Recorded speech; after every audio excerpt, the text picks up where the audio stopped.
잘 지냈어요? 네. 잘 지낸 것 같네, 표정들을 보니. 네. 아우, 한 주가 왜 이렇게 길어요? 진짜? 네. 진짜 저는 엄청 짧았는데. 때때로 네. 살다 보면 시간이 빠르다 이렇게 느낄 때가 있죠. 네. 어느 때 그래요? 제가 좋아하는 거 하고 있을 때. 네. 맛있는 거 먹고 있을 때. 아이들 큰 거 보면. 아, 그렇죠. 그래요. 정말 그래. 애들 큰 거 보면. 사진 애가 잘하는 것도 그렇지만 본인이 또 이제 점점 나이 드니까 그렇죠. 주름살도 좀 생기고. 네. 아, 그런데 시간이라고 하는 것은 사실은 뭐 시계 가지고 우리들이 계측하지만은 시간이 흘러가는 게 보이지는 않잖아요. 네. 시간이 만들어 놓은 새겨놓은 흔적들을 볼 뿐이죠. 그렇죠. 시간이 멋있다. 새겨놓은 흔적들이 있잖아요. 세상에는. 아, 공간도 그래요. 공간에 대한 지각이라고 하는 것도 내가 크다 작다 멀다 가깝다 그것을 가늠할 수 있는 입각점이 있기 때문에 아는 거지. 그쵸. 광야나 바다에 가면 거리 감각이 없거든요. 여기 같은데 굉장히 멀어요. 네. 그렇죠. 그래서 시간도 그렇고 공간도 그렇고 인간의 경험에 의해서 아주 달리 우리에게 경험되는 것이죠. 네. 시간이 목적이 있을까요? 시간은 그냥 흘러가요. 그냥 자, 가기 바쁜 것 같아요. 가기 바빠요. 네. 네. 그래서 시간 혹은 역사라고 하는 것이 그냥 흘러간다. 그래서 시간이라는 게 반복되죠. 우리들이 늘 반복되죠. 그래서 이렇게 뱀이 자기 꼬리를 물고 있는 것처럼 시간을 인식한 사람들이 있어요. 이걸 뭐라고 하냐면은 영겁회귀. 돌고 돌아. 아, 예. 이렇게 돌고 도는 거야. 또 옛날 게 다시 반복되는 거예요. 네. 해 아래 새 것이 없나니. 네. 이런 거죠. 그런데 여러분 이렇게 보면 뭐 우리가 꼭 착하게 살아야 할 이유도 별로 없고 늘 이렇게 이런 역사관을 가지고 있는 사람이 있는가 하면 여기를 딱 잘라서 이렇게 그렇죠? 폈어. 네. 폈어. 그래서 뭐가 되냐면 직선이 되는 거야. 네. 시간이 시작이 있고 끝이 있어. 끝이 있어요. 알파와 오메가가. 그렇죠? 네. 시간이라는 것은 여길 향해 가고 있다는 거예요, 지금. 그렇죠. 어떤 목적을 향해서. 네. 그래서 목적을 향해 간다고 그래서 역사를 이렇게 인식하는 사람들은 그걸 목적론적 역사관 그렇게.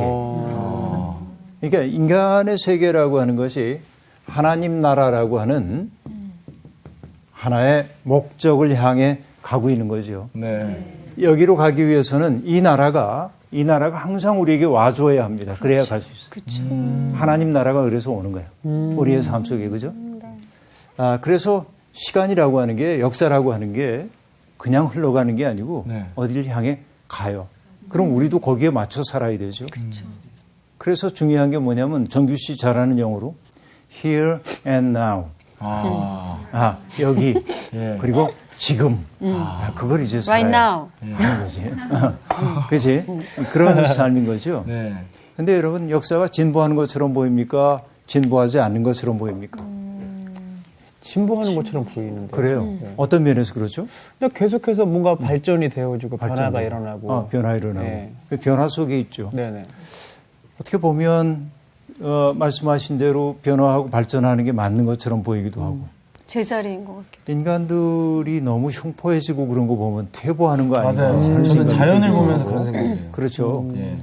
이 두 가지가 함께 있어요. 네. 그런데 기독교인들은 하나님을 믿는 사람들은 세상이 점점 어둠도 짙어가지만 그럼에도 불구하고 하나님 나라가 확장되어 가고 있음을 알아.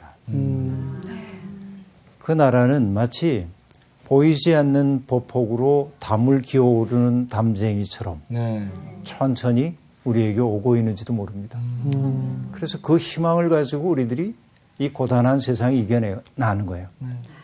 세상이 온통 혼돈으로 가득 차 있는 것 같은데 그럼에도 불구하고 소망을 갖는 것은 그런 희망 때문이죠. 자, 오늘 역사에 대한 얘기를 할 겁니다. 이제 그것이 뭐냐면 시편 89편입니다. 시편 89편이 상당히 길어서 길어요. 낭독을 하고 싶으나 너무 긴 시간이 걸릴 것 같아서 네. 오늘은 낭독하지 않습니다만 숙제 네. 한번 낭독할 것 네. 집에 가서. 네, 알겠습니다. 요한이가 연습했는데. 아, 낭독 연습. 낭독 연습. 집에 가서 혼자 하도록 하겠습니다. 예, 예. 원래 이제 공부 안 하던 사람들이 그 예습을 하면 선생님이 안 물어봐요. 맞아요. 아, 진짜 공부 안 한 날만 꼭 그랬는데. 물어봐요. 기가 막히네. 네. 숙제 맞죠? 해간 날 숙제 검사 안 하고. 아, 그렇지. 원래 그런 거야, 세상이. 네. 오늘 수업 시편 46강 역사의 주인은 누구인가? 그래서 시편 89편은 네. 어떤 내용이냐면 시편 제3권을 마지막. 마무리하는 네네. 대목입니다. 네. 그렇죠. 시편을 마무리하는 그런 이제 시예요. 네. 그래서 마무리의 의미가 어떻게 있는지를 우리가 살펴봐야 합니다.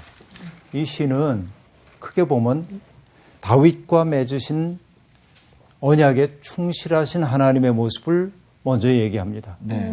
하나님과 다윗 사이에 언약이 맺어지거든요. 그렇죠? 성경에는 언약 이야기가 4번 나옵니다. 하나는 노아와 맺으신 언약이에요. 노아를 상대로 삼고 있지만은 그 언약 속에 포함되는 것은 온갖 피조물이에요. 내가 다시는 피조물을 홍수로 멸망시키지 않을 거야. 네. 그렇죠? 두 번째 언약은 아브라함에게 주신 언약입니다. 그렇죠? 아브라함에게 내가 복의 매개가 될 거야. 너를 축복하는 자에게 내가 축복할 거야. 그러면서 언약을 맺어요. 네. 세 번째는 시내산 앞에서 이스라엘과 맺은 언약입니다. 하나님이. 네 번째가 다윗과 맺은 언약입니다. 나단 선지자를 통해서. 언약이라고 하는 게 뭘까요? 언약. 약속? 말씀원에다가 약속한다는 약속이니까 그렇죠. 말로 하는 약속이죠. 네. 그렇죠? 우린 약속할 때 뭘 하죠? 손 걸죠. 손을 왜 걸까요? 말로 해서는 안 되니까. 말로 해서는. 무섭다.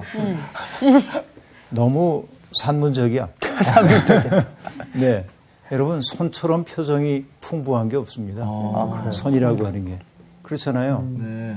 우리가 누군가와 작별할 때도 잘 가 그러고 네. 그쵸. 손으로 인사하잖아요. 반가워도. 만나면 악수하지요. 누가 고통스러우면 어떡하죠? 도덕여지고. 그죠? 네. 뭐 전부 그런 거예요. 그래서 마임을 하는 사람들에게 얘기를 들어보면 손이 제일. 얼굴 표정으로는 숨길 수 있대, 감정을. 근데 손은 못 숨긴대. 와, 의외다. 네. 그래서 이거 있잖아. 맞아. 결혼할 때. 손이 가장 표정이 풍부해. 그렇구나. 그래서 가장 표정이 풍부한 걸 가지고 맺는 거지, 이렇게. 근데 이게 재밌어요. 이렇게 이제 매요. 네. 언약이라는 건 약속이기 때문에 서로에게 매이는 걸 의미해요. 그럼 보면요. 하나님이 인간과 언약을 맺으셨다고 하는 것은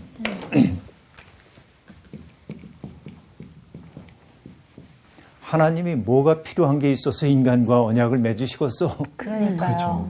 그렇죠. 네. 그런데 언약을 맺으면 매이는 거예요, 이게. 여기 매임. 그죠? 언약은 매임이에요. 우리가 약혼, 결혼하고 얘기하는 것도 약은 약속하는 거고 결은 맺는 거니까 그렇죠. 매이는 거예요. 관계 맺는 거죠. 관계 맺음이죠. 네. 그런데 매였다고 하는 것은 뭐죠? 내 마음대로 하면 안 돼. 그렇죠. 그렇죠. 내 마음대로 하면 안 돼. 진짜. 항상 함께 언약을 맺은 사람과의 관계 속에서 내 삶을 선택해야 돼. 네. 나온 씨 맞죠? 맞아요. 맞지. 매이신 지 얼마 안 되셨죠? 네. 다르더라고요. 그러니까 자, 그러니까 중요한 게 뭐예요? 인간은 하나님과 언약을 맺어서 별로 불편할 게 없어요. 네. 하나님 인간은 불편하시죠. 잘 어기기도 하거든. 맞아요. 예? 이 매임에서 벗어나려고 어기기도 하거든요. 네. 근데 하나님은 그 성실하심 때문에 그 매임에서 잘 벗어나질 않으십니다. 그래서 이렇게 매여서 인간을 사랑하는 그 사랑을 성경은 하나님의 인자하심이라고 얘기해요. 그거를 히브리 말로 하면 헤세드. 헤세드. 그죠? 헤세드. 헤세드예요. 자, 언약을 이렇게 맺는 거예요. 그런데 이거는 부자유야. 하나님의 입장에서는. 네. 그러니까 하나님이 아쉬울 것 없는 하나님이 인간과 언약을 맺으셨다고 하는 것은 당신의 자유를 제한하겠다는 얘기입니다. 그렇죠. 이거보다 큰 사랑이 어디 있어요? 그렇죠? 이게 하나님의 사랑이에요. 하나님은 인간을 위해서 자기의 자유를 제한하는 선택을 하셨다. 이게 언약이에요. 언약의 본질이에요. 그런데 하나님이 다윗에게 주셨던 언약은 내가 왕위를 잘 수행할 거다. 내 자손들에게서 계속해서 왕위를 이어갈 자가 나올 거다. 이렇게 얘기합니다. 네. 그래요. 그러면 우리가 봐야 될 것이 어떤 것이 있어요? 자, 세계를 통치하시는 분은 주권자는 하나님이시죠? 네. 하나님이 다윗을 선택하신 까닭은 뭐냐?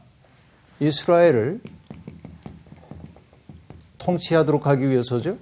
네. 그러면 이 통치는 하나님의 세계 통치를 위임받은 것이죠. 그렇죠. 네. 그렇죠? 네.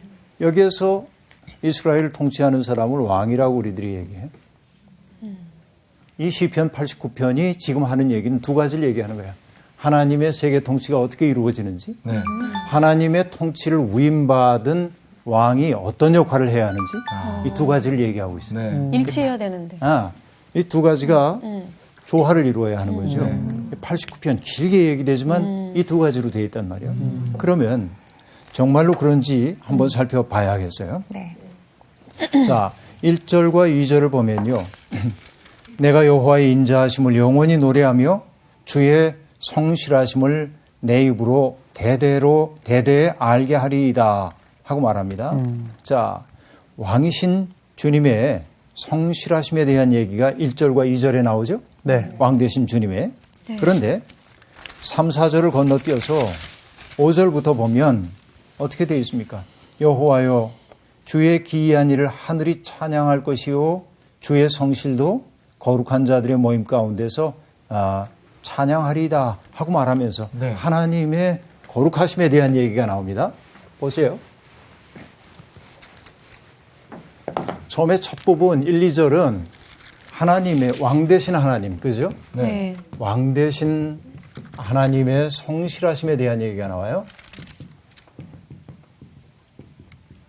그러고 나서 이게 1, 2절인데 네. 3, 4절에서는 어떤 얘기가 나오나 우선 보세요. 3, 4절에는 주께서 이르시되 나는 내가 택한 자와 언약을 맺으며 내 종 다윗에게 맹세하기를 내가 내 자손을 영원히 견고히 하며 내 왕위를 대대에 세우리라 하셨다 하고 얘기합니다. 자, 왕 다윗 왕가 얘기입니다. 그렇죠? 네. 왕 되신 하나님에 대한 얘기가 1, 2절. 그 다음에 다윗 왕가에 대한 이야기, 언약을 세워서 이게 3, 4절이에요.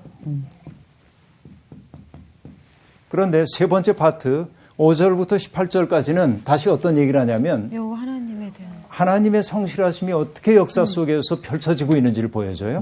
그렇죠? 하나님의 성실하심과 인자하심이 역사 속에서 어떻게 펼쳐지고 있는지 보여줍니다. 역사 속에서. 그 다음에 그 뒷부분을 보면 19절부터 37절까지는 또 다윗 얘기입니다. 다윗 왕조가, 그렇죠? 네. 다윗 왕조가 어떻게 기름 부음을 받았고 어떻게 하나님의 보호를 받으면서 자기를 확장해 갔는지 다윗 왕조에 대한 얘기가 나옵니다. 그러고 보니까 여러분 어떻게 돼 있어요? 여기를 이렇게 연결이 되고 있죠. 네. 교차 구조예요. 네. 구조가. 그렇죠. 그러니까 이 얘기는 지금 뭐예요? 하나님의 성실하심을 다윗도 그 가문도 성실하게 닮아가야 돼요. 네. 그렇죠? 네. 그래서 왕 되신 하나님의 그 성실하심이 역사 속에서 어떻게 구현됐는지를 보여주고 다윗 왕가에서도 이렇게 구현되어야 한단 말이죠. 네, 네. 구조적으로 볼 수 있죠. 이런 구조로 지금 시가 흘러가고 있다는 것을 우리들이 알 수 있습니다. 그러고 나서 여러분 이 시가 그 다음에 어떤 내용이 나오냐면 조금 이따 이제 더 자세히 보겠습니다만 이거는 원론이야. 이렇게 돼야 하는 거예요. 그런데 현실은 어떠한 겁니까? 하나님의 통치가 역사 속에서 구현이 안 되는 거예요.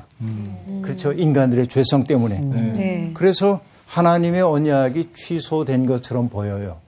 이게 38절부터 45절까지 얘기입니다. 그렇죠?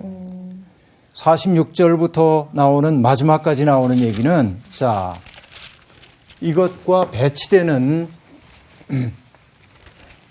이게 이제 원론적인 부분이라고 얘기했고 원론적인 부분이죠. 현실은 어떠하냐면 이상과 부합되지 않고 이상과 배치되는 거예요. 그렇죠? 뒤집힌 거예요. 네. 이렇게 됐어요. 그러니까 현실이 한마디로 얘기하면 어두워. 그렇죠. 현실이 뭐처럼 됐냐면 이게 거물 현자야. 현실이 된 거야. 어두운 방이야. 어두운 방. 현실이 이렇게 된 거지. 네. 말장난. 아무튼 현실이 된 것 같은 현실이에요. 여기에요. 그래서 인간이 할 수 있는 일은 뭡니까? 자, 이상적이고 원론적인 건 저런데 네. 현실은 이래. 그러니까 우리가 할 수 있는 건 뭐죠? 다시 저 원론적인 것을 회복해야 돼. 내 혼자의 힘으로 안 돼. 그래서 뭡니까? 하나님 개입해 주소서. 하나님의 응답 혹은 개입 구하는 거예요. 구조적으로 아시겠어요? 네. 전체 구조 지금 잡혔죠? 그럼 이제 이 공부 다 한 거야. 수고하셨습니다. 예. 이제 다 한 셈이에요. 근데 이제 약간 디테일하게 한번 들어가 보자 네. 하는 얘기입니다. 자, 전체 내용의 구조가 저러한 것을 염두에 두고 우리들이 살펴봅니다. 하나님은 언약을 맺으시는 하나님은 언제나 인자하신 분으로 표상됩니다. 성실하신 분입니다. 그리고 영원하시고 견고하시다고 얘기되고 있어요. 그렇죠? 1절부터 나오는 얘기가 그럽니다. 다윗과 언약을 맺으신 하나님 얘기도 우리가 했어요. 언약은 아까 뭐라고 얘기했죠? 하나님의 자기 제한이에요. 네. 스스로를 제한하는 거예요. 하나님이 불편하게 그렇게 합니다.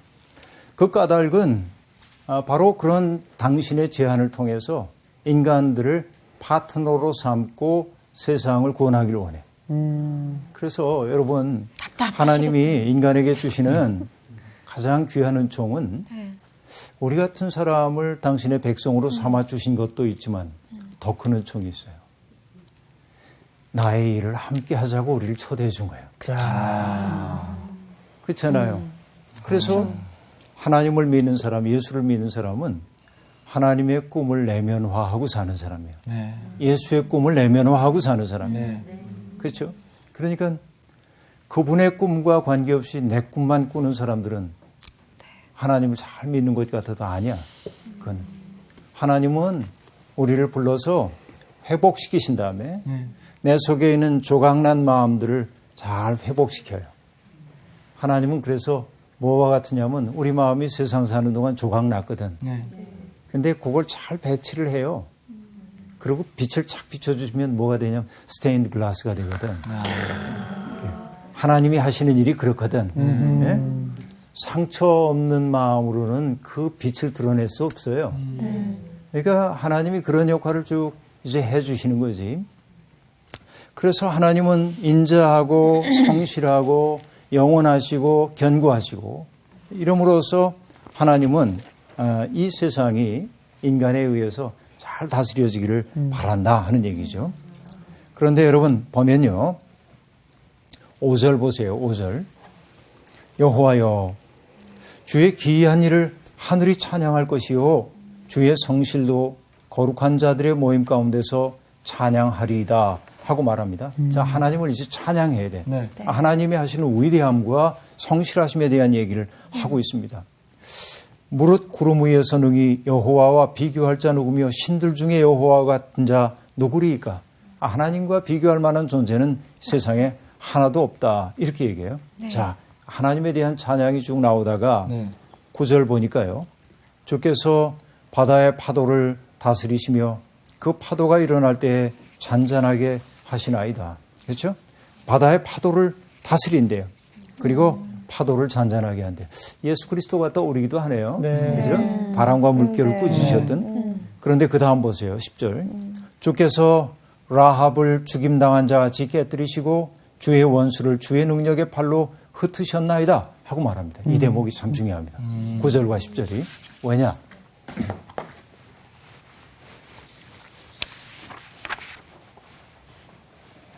여러분, 세계의 모든 문명이 강을 중심으로 조성되죠. 네. 특별히 메소포타미아 문명은 어느 강 있죠? 메소포타미아 강, 이 이게 유프라테스 강, 어. 나일강. 나일강은 애굽이고 아는 티그리스. 티그리스. 양치강 있어. 참. 잘했어요. 잘했어요. 저 정규 씨 얘기대로 메소포타미아 강은 아니고 유프라테스와 네. 티그리스 강. 그래서 두 강 사이의 땅이란 뜻이야. 메소포타미아는 그 두 강 사이에 있는 땅이에요. 거기에서 이제 문명이 어떻게 보면 세계 최초의 문명이 발달합니다. 네.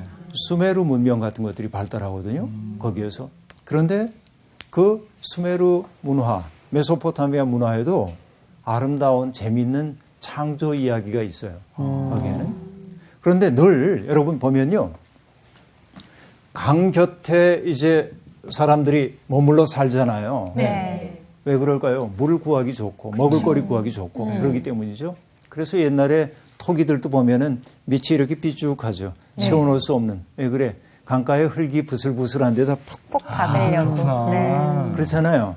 이게 이제 강가에서 이제 문명이 발달한 것을 알 수 있어요. 네. 그런데 강가에 사는 것은 참 좋은데 물 구하기도 좋고 문제가 하나 있습니다. 이제 문제죠? 비 올 때. 물이 넘칠 수 있죠. 홍수. 홍수. 그죠? 제일 무섭죠. 홍수로 강이 범람하면 네. 내가 애써 일궈놨던 삶의 도전이 다 무너지는 거예요. 그렇죠. 휩쓸려 가는 거예요. 네. 그래서 사람들은 이렇게 범람하는 물, 압도적이죠. 이것은 인간이 어떻게 해볼 도리가 없잖아요. 네. 이 범람하는 물을 뭐라고 느꼈냐면 혼돈의 괴물로 여겨요. 혼돈의 괴물.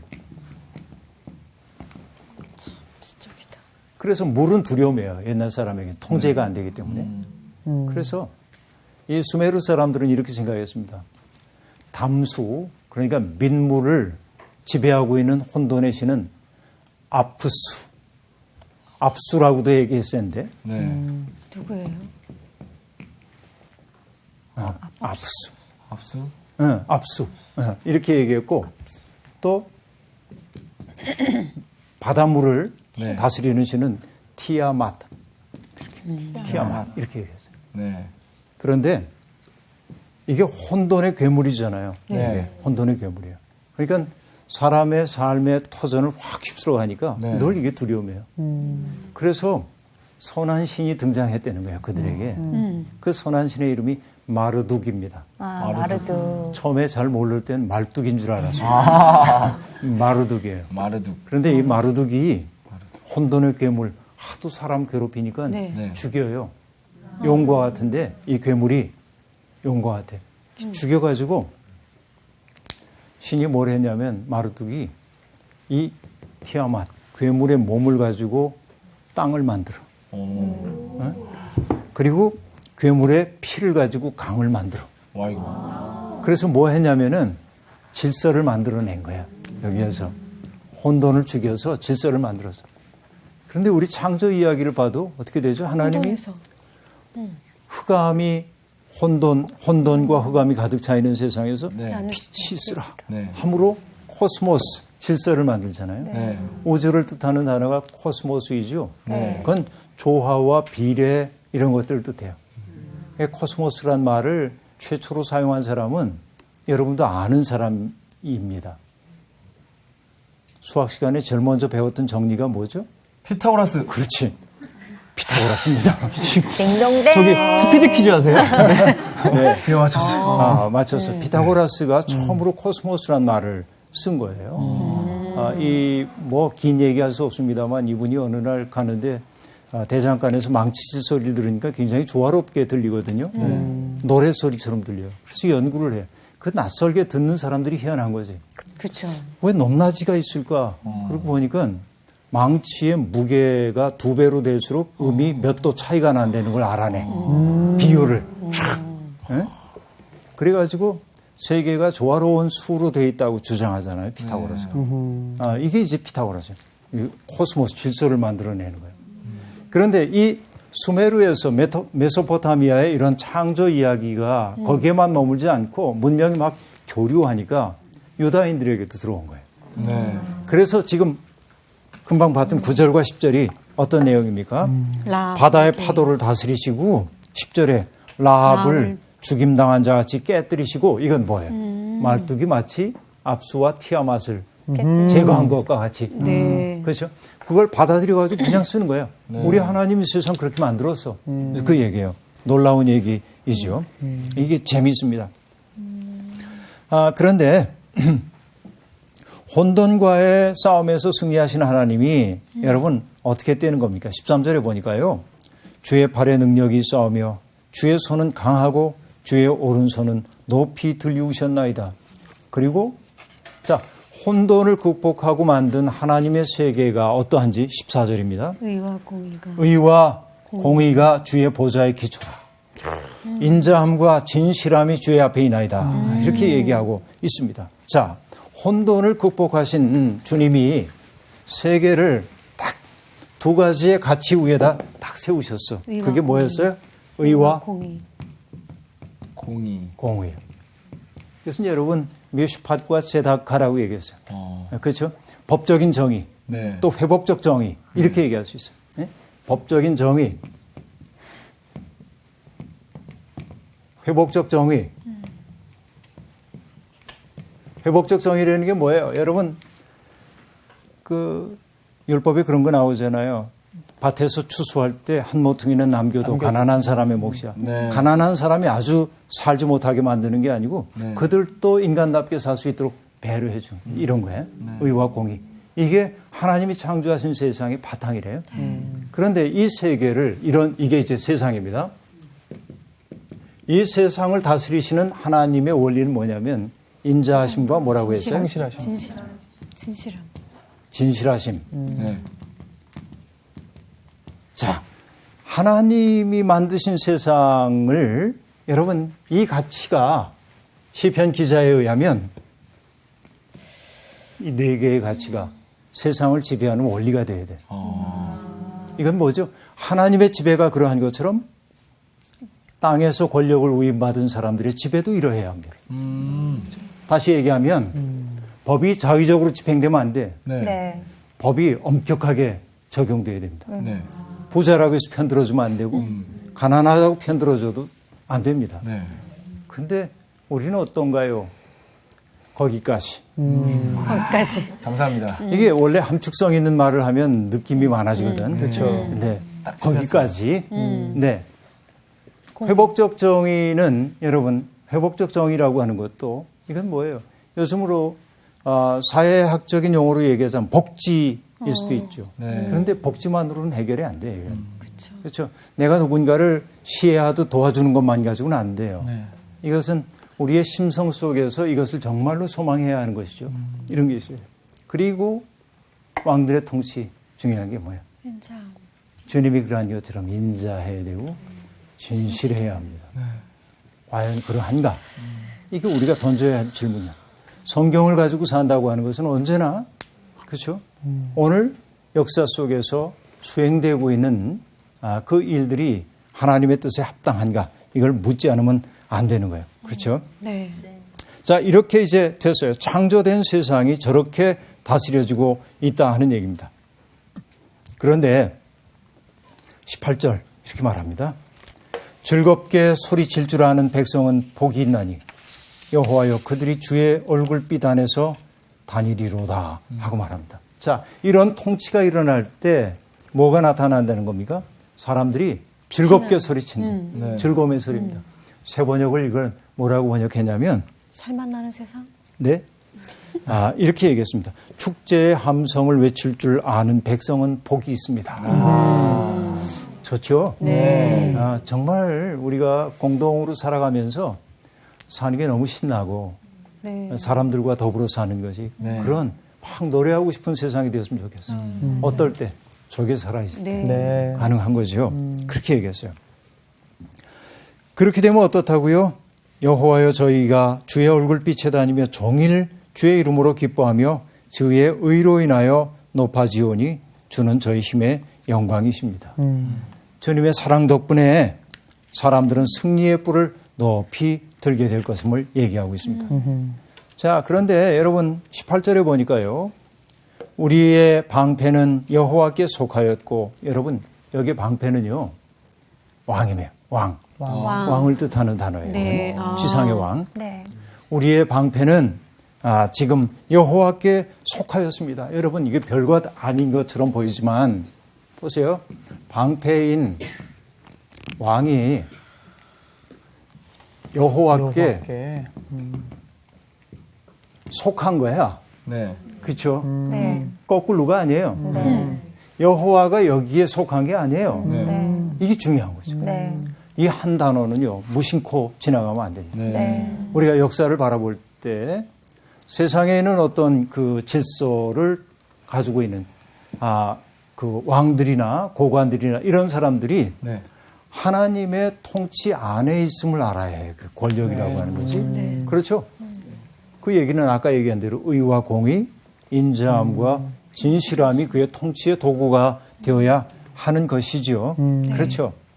그런데 여러분 현실은 어떻다는 겁니까? 그렇지 못하다 하는 얘기예요. 19절부터 37절까지는요. 하나님과 왕의 관계를 보여주고 있습니다. 하나님이 다윗을 택하여서 왕이 되게 하셨죠. 그것은 전적으로 주님의 권능이었습니다. 그러니까 다윗이 물론 인간적으로 뛰어난 사람이긴 합니다. 그러나 다윗이 인간적인 뛰어남이 하나님의 선택을 받은 조건은 아닙니다. 맞아요. 그렇죠. 그렇죠? 네. 제가 얘기하는 건데요. 성경에 보면 야곱과 에서가 나오죠. 네. 근데 보세요. 전혀 편견 없이 얘기 들어보세요. 네. 두 아들이 있었어요. 네. 그런데 두 아들은 쌍둥이인데 너무 달랐답니다. 그런데 큰 아들은 성격이 호방하고 그래서 바깥에 나가지고 사냥하는 걸 즐기고 그리고 막힌 데가 없는 시원시원한 사람이었어요. 네. 그런데 그 둘째 아들은 너무 소극적이고 그래서 집안에만 머물려고 그러고 소심했구나. 그렇죠. 힘이 없으니까 자꾸 자기 속 차리려고 그러고 그래서 그랬어. 응? 어느 날 형이 사냥해서 돌아와가지고 너무 배가 고픈데 둘째 아들이 엄마를 도와가지고서는 붉은 콩죽을 쓰고 있었어요. 그런데 형이 배고파서 그것 좀 먹자 그러니까 둘째가 형의 장자권을 나한테 주시오. 그럼 한 그릇 줄게. 그러는 거예요. 그래서 큰 형이 대수롭지 않게 오케이 가져. 호방하게. 그리고 먹었어. 장자의 권한 뺏어갔어. 여러분 이렇게 보면 편견 없이 보자고 얘기했어요. 네. 여러분 같으면 어느 자식이 좀 나은 것 같아. 보기에. 누가 호방한- 매력적이에요? 첫째가 낫죠. 첫째가 좀 호방하고 나죠. 예. 얍삽하지 않고. 얍삽하지 않고. 쿨가이. 쿨가이. 예. 맞아. 예. 그래서 여러분 서양 미술사에서 보면 그 에서는 언제나 화살을 든 모습으로 등장합니다. 사냥하는 거지. 네. 화살을 해. 그런데 하나님이 택하신 것은 놀랍게 에서가 아니라 야곱이었다는 거죠. 에서를 버린 건 아니지만 왜 그랬냐고 물어보면 하나님에게 왜 그러셨어요? 그러면 내 마음이야. 그렇죠? 알 수 없어요. 네. 근데 짐작은 해볼 수 있어요. 어떤 짐작일까요? 여러분 야곱이라고 하는 게 사회적 약자죠. 네. 차남이고 하나님은 언제나 사회적 약자들을 짠하게 여겨. 네. 언제나. 공의 하나님이시고. 예전에 선생님께서 그런 말씀하셨잖아요. 네. 자식이 이렇게 있을 때 가장 좀 경제적으로 어렵고 그 다음에 좀 뭐 힘든 자식이 맞아요. 있으면 그 자식이 가장 생각나고 뭐 할 때마다 그러듯이 하나님도 그런 마음이신 맞아요. 거죠. 네. 예. 그러니까 이제 잘난 자식은 참 쟤 때문에 참 좋다 그러는데 그렇죠. 자랑스럽고 못난 자식 보면 가슴 아프고 뭐라도 해주고 싶고 이제 그런 마음이겠지. 근데 분명한 것은 뭐냐면 그것도 우리 생각일 뿐이고 알 수 없어. 하나님의 선택은 알 수 없다. 분명히 이유를 밝힐 수는 없어. 그건 하나님의 절대적 주권이에요. 하나님이 다윗을 선택해서 언약의 파트너로 삼으신 것도 하나님의 계획일 뿐입니다. 그렇죠? 다윗이 가장 우수한 사람이기 때문이 아니다 하는 얘기예요. 네. 그렇죠? 자, 그런데 하나님이 그 왕으로 그 왕에게 당신의 그 권한을 위임해 주셨기 때문에 그 다윗이 했던 일이 무엇이죠? 21절 보니까요. 내 손이 그와 함께하여 견고하게 하고 내 발이 그를 힘있게 하리로다. 하나님이 그와 함께 했어요. 당신이 세우신 왕이니까. 22절 원수가 그에게서 강탈하지 못하며 악한 자가 그를 곤고하게 못하리로다 하고 말합니다. 그래서 이제 대적들을 박멸하고 미워하는 자를 치셔요. 하나님이 그 왕을 위해서. 그렇죠? 그래서 나의 성실함과 인자함이 그와 함께 하리니 내 이름으로 그의 뿔이 높아지리이다. 여러분 멋있죠? 네. 이런 통치가 지금 이루어지고 있는 것입니다. 후손들에게까지도 그 약속이 이어지는 거예요. 혼돈을 극복한 하나님의 능력이 그와 함께함으로 온갖 혼돈을 극복하도록 하나님이 힘을 주셨어요. 그렇죠. 그러나 하나님이 분명히 얘기했죠. 법과 규례와 법도를 버리고 행하지 않으면 내가 지팡이와 채찍으로 그들을 칠 거다 하고 얘기합니다. 그렇죠. 하나님은 공의로우신 하나님입니다. 그러니까 잘못하는 것은 분명히 벌하십니다. 그런데 그 벌에는 애정이 있죠. 내가 그들을 벌한다 할지라도 그들을 향한 나의 성실함을 거두지는 않을 거다. 이게 인간이 타락에도 불구하고 살아갈 수 있는 근거가 되는 거예요. 하나님이 그런 힘을 우리에게 주신다는 거죠. 그래서 여러분 우리는 뜻이 하늘에서 이루어진 것 같이 땅에서도 이루어지이다라고 기도할 수 있는 겁니다. 그런데 여러분 38절로 넘어갑니다. 38절. 거기에 뭐라고 얘기합니까? 첫 마디가 그러나 하고 얘기해요. 자, 지금까지는 원론적인 얘기 쭉 해서 이런 세상이 돼야 돼. 그런데 그러나라고 하는 게 어떤 접속사입니까? 앞이랑 다른 말. 그렇죠. 대조. 앞에 얘기를 뒤집는 거죠. 그렇죠? 역접이죠. 역접. 순접이 아니라 뒤집는 거예요. 그러나 하고 얘기했어요. 마치 여러분 그 음악을 이렇게 잔잔하게 듣고 있는데 비발디의 사계를 듣는데 봄에 조화롭게 아름답게 이러다가 여름이 돼가지고 꽝 하는 것처럼. 그러나 이제 그러나 어떻게 돼서 주께서 주의 기름 부음 받은 자에게 노하사 물리치셔서 버리셨으며 주의 종의 언약을 미워하사 그의 관을 땅에 던져 욕되게 하셨다라고 얘기합니다. 그렇죠? 그렇게 이제 하나님 노하셨어요. 그래서 버리셨어요. 그들을. 그렇죠? 미워하셨어요. 사울이 생각나네요. 욕되게 하셨어요. 울타리를 파괴하고 그들을 지켜주던 보장을 회파하고 영광을 그치게 하고 그들을 수치로 덮게 했다는 겁니다. 마치 그 현실은 어떤 현실이에요? 하나님이 존재하지 않은 것처럼 보여요. 그러면 여러분 그 현실, 이게 현실이에요. 아까 얘기한 대로 검을 현자 썼었죠. 마치 검은 방처럼 어두운 방처럼 이렇게 되어버리고 말았어요. 그러면 여러분 왜 이 지경이 되었을까요? 하나님의 인자하심과 진실하심이 거짓되기 때문입니까? 아니죠. 그렇지 않죠. 뭐 때문이에요? 결국 땅의 왕들이 그들이 지향해야 할 이것과 이것을 버렸기 때문에 현실이 이 지형이 되어버리고 말았단 말이죠. 자, 이 시를 우리가 왜 읽는지를 알 수 있어요. 이거예요. 역사가 어둠 가운데 있어. 왜 어두울까? 오늘 우리가 못나서일 수도 있어요.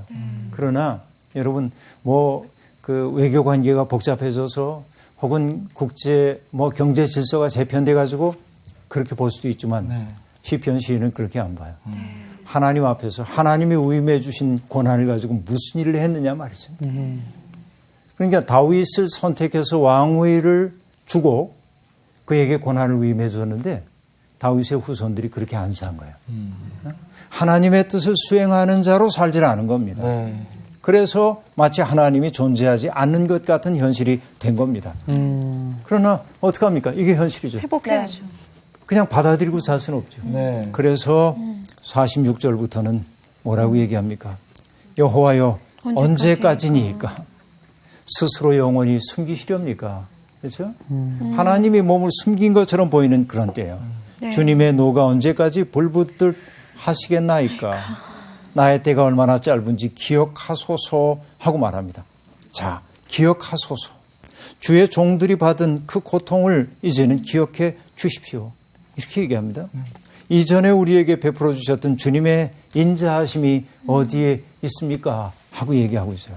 자, 이것은 어떤 상황임을 알 수 있냐면 다윗 왕조가 존립의 위기에 처해 있는 겁니다. 그래서 이 시는 다윗 왕조가 존립의 위기에 처해 있기 때문에 그 사실을 알고 있는 사람들이 부르는 애가입니다. 애가. 이것은. 그렇죠? 시편의 세 번째 권이 마무리되고 있는 것은 바로 다윗 왕가가 거의 망해가는 시점이에요, 지금. 그래서 89편이 여기에 배치된 거예요. 네. 그렇죠? 네. 그런데 52절은 뭐라고 말하고 끝나죠? 여호와를 영원히 찬송할지어다. 아멘, 아멘 하고 얘기합니다. 아멘이 두 번이나. 이것은요, 시편 89편에 속해 있는 구절이 아니라 전체. 시편 3권을 마무리하는 구절입니다. 이것은. 그렇죠? 3권의 마무리예요. 희망은 어디에 있느냐? 지금 현실은 저렇게 암담하지만 누구에게 있느냐? 역사를 통치하시는 영원한 하나님께 있다. 그래서 여러분, 우리가 도입 부분에서 얘기했죠. 역사가 진보하는 것처럼 보입니까? 퇴보하는 것처럼 보입니까?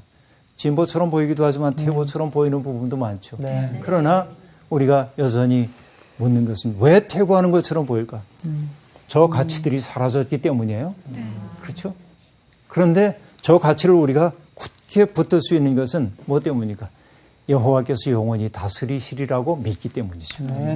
이것이 바로 희망을 구성하는 방법입니다. 예, 주님은 우리가 역사 속에서 바로 저런 가치들을 통해서 우리 역사를 진보를 향해 밀어 가기를 소망하고 계십니다.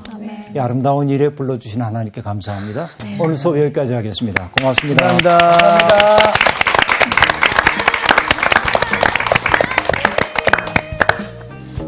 저만 보면 이렇게 성경 말씀에는 지혜가 다 이렇게 답이 진짜 여기 다 있는 다 거예요. 있어.